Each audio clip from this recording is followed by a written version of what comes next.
Good morning, everybody. My name is Yoram, and I'm a family doctor.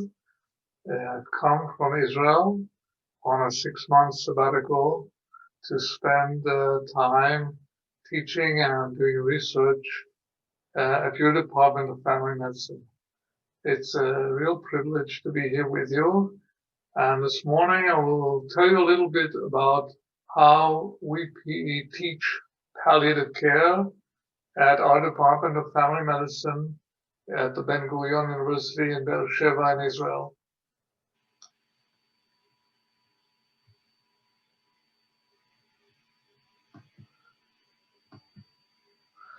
So, in order for you to understand it a little bit better, I'll explain to you a little bit how the health system works in Israel, and from there you can see how we've developed the way we teach palliative care.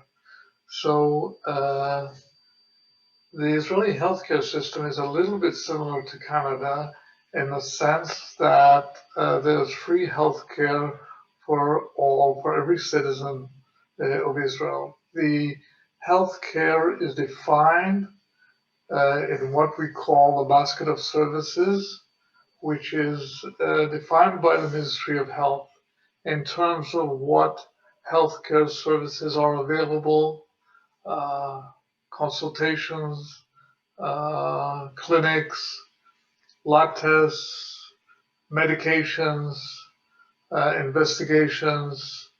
It's all defined very, very specifically by the Ministry of Health. And for the past almost 7 years, palliative care has been finally included in the basket of services. Now, the healthcare service itself is administered through one of four health maintenance organizations, HMO, and everyone is entitled to choose to which HMO he or she belongs. They register with the HMO and then they get their services from the HMO, the HMO being obliged to give the basket of services. Um, and so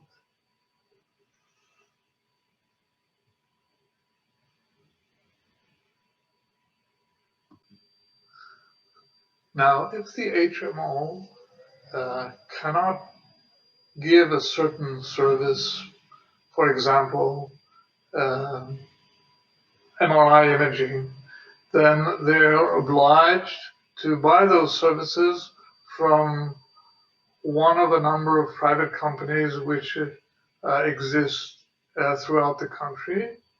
And it could be that in some places the HMO is able to give what we call in-house services, and in other places it cannot give in-house services, so they have to purchase those services from one of a number of private companies. Now, palliative care in most places, in most HMOs, is not given as an in-house service, and the services are purchased from one of a number of private companies that offer palliative care services. Now, the doctors, nurses, lab technicians, whoever it is, get paid by a salary from the HMO. There is no fee for service remuneration for any of the services given in-house by one of the HMOs.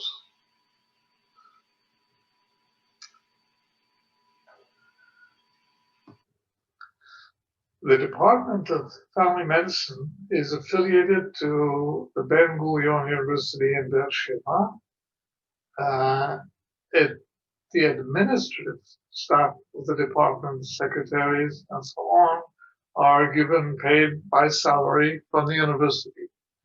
But the teachers, especially doctors, but also nurses and social workers who teach for the department, are actually not given a salary by the university. We get uh, uh, grants, we get what's called um,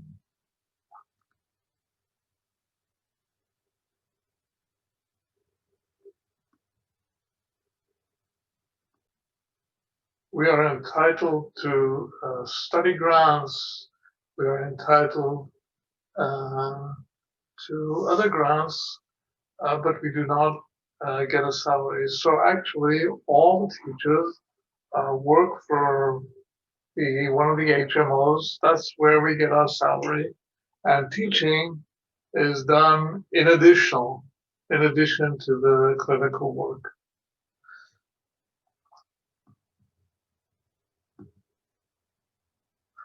Now we'll talk a little bit about what the family medicine residency program is about. In our country, family medicine residents have a 4-year training program. The program itself is defined but by a national Israeli Scientific Council, which defines exactly what the curriculum uh, is, and it is more or less the same throughout the country, irrelevant of what university uh, is hosting the residency program.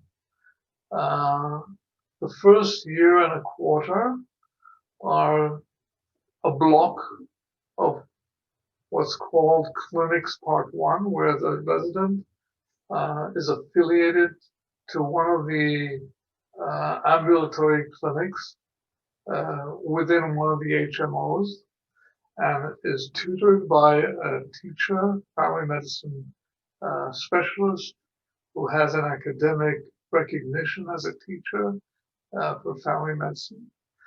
And he shares the practice with the resident. So it's a one-on-one experience for 1.25 years. Every week there's an academic day, which is an 8-hour lecture and workshop experience, except for the summer. So they have 4 years of once a week academic day. They're irrelevant of which rotation they are taking part in. After 1.25 years, they have 1.75 years as a hospital rotation, including internal medicine, including pediatrics, including psychiatry, and 2 elective periods, which they can choose whichever they want. And the last year is called Clinics Part B, where the resident has a practice of his own and is mentored and tutored by a specialist who has academic recognition, usually within the same clinic, but not always. After 2 years in the program, they have a multiple choice exam. It's called exam part 1. And at the end of the program, they have an oral exam. It's a 4-hour exam. And only after they pass these 2 exams do they get their specialist degree. In Beersheba, we have decided to include compulsory training in palliative care. So as I said, this palliative care program that I will be describing to you exists A, only in Beersheba, and B, only for those residents who are employed by Clalit Health Services, which is the main HMO operating in the area.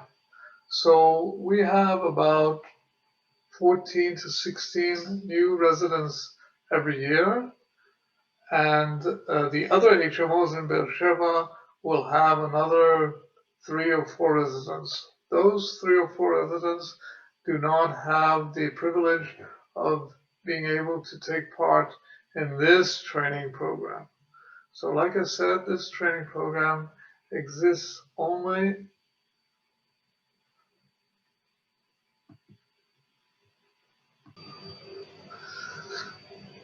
Here you see what the palliative care system looks like. It's a unique collaboration, in Israel at least, between the Department of Family Medicine within the Division of Community Health at the university and the HMO Clalit Health Services. You see that the service part is done by Clalit Health Services. We have a hospital consultation unit because the university hospital is owned and run by Clalit Health Services HMO. And we have a home care unit also run by Clalit Health Services, but not throughout the area. We have a main palliative care unit in Beersheba. There are sister units in Kiryat Gat, which is about 40 kilometers north of Beersheba, Rahat, which is a Bedouin township, about 20 kilometers north of Beersheba. I haven't added, but lately we've opened a new unit in Ashkelon, which is about 60 kilometers uh, west of Beersheba, actually not far from the Gaza Strip, which is a challenge within itself. And we have a mobile Bedouin palliative care unit, which is run together and funded both by the university and by the HMO. The university uh, is in charge of education and the resident program. We have a research unit, and we have something called Magan Center, which is a cancer wellness center, also run by the university. So, like I said, only family medicine residents working with the Clalit Health Services are affiliated to this program.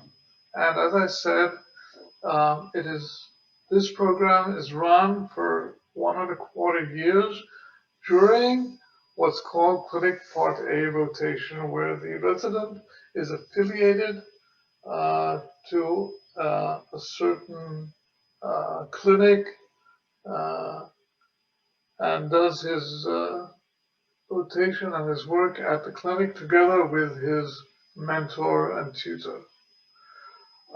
It's part of the training program, so the resident will not get extra pay for this, for working or for partaking in this program. Um, During the first week of his clinic part A, he will meet with the program director and the expectations and what his role will be is described to him. Any questions?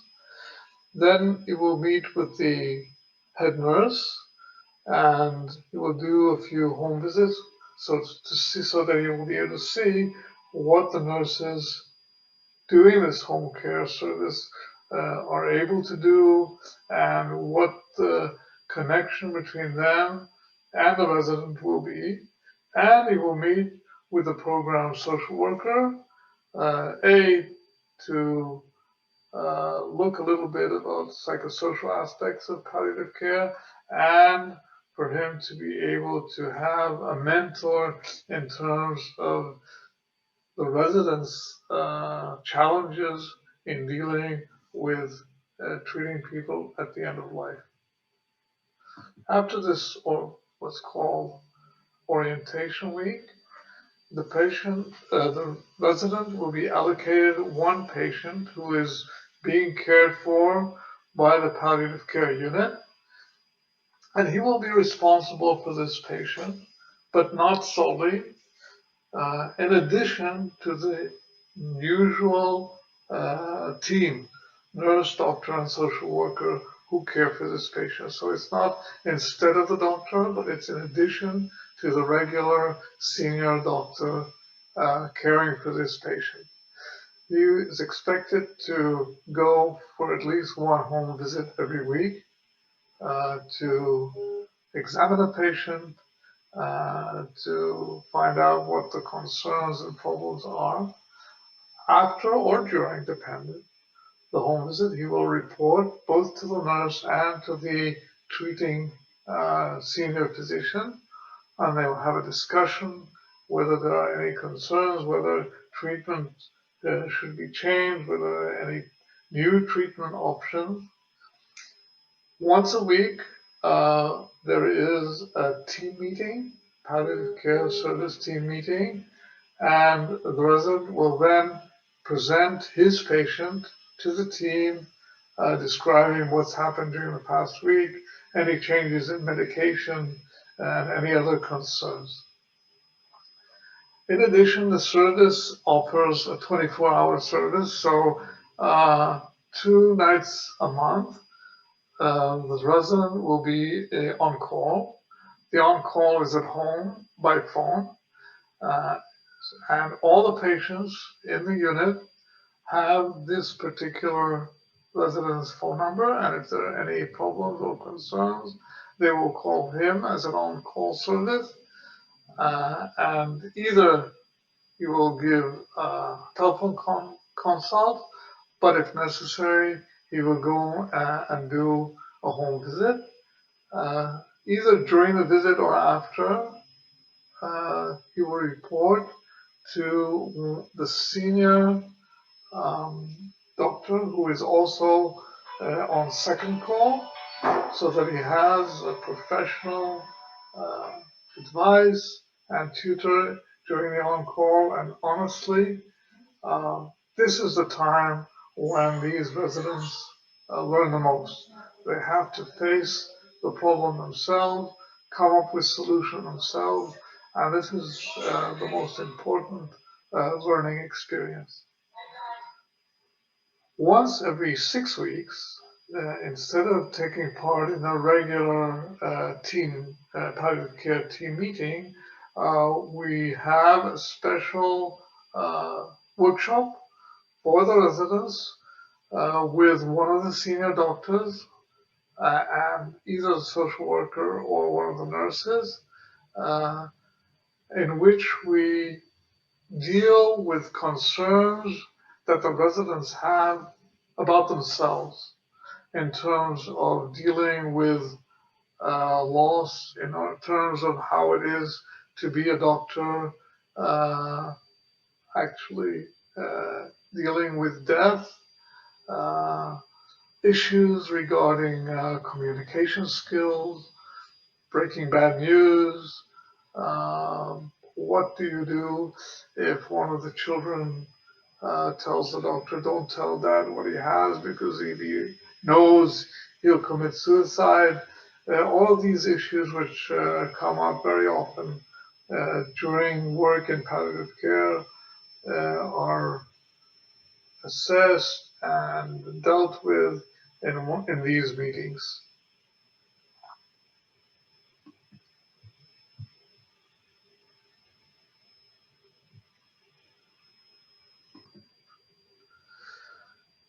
This program has been running now for about 20 years. It's been changed over the years, modified, improved, but it's been running now for 20 years, which means that by now about 60% of specialists practicing in the field in family medicine have gone through this kind of a program, which means that a large number of family physicians in the community have a very good idea of what palliative care is about and what uh, home hospice has to offer for their patients. In addition to this basic knowledge, we've shown that this rotation in palliative care trains family physicians in better communication skills, in better teamwork, and in generally commitment to patients and families. Uh, some of these uh, physicians have opted and decided to do a specialty program in palliative care and have actually become palliative care physicians. I did a study quite a number of years ago about the impact of this program. You can read it as a reference.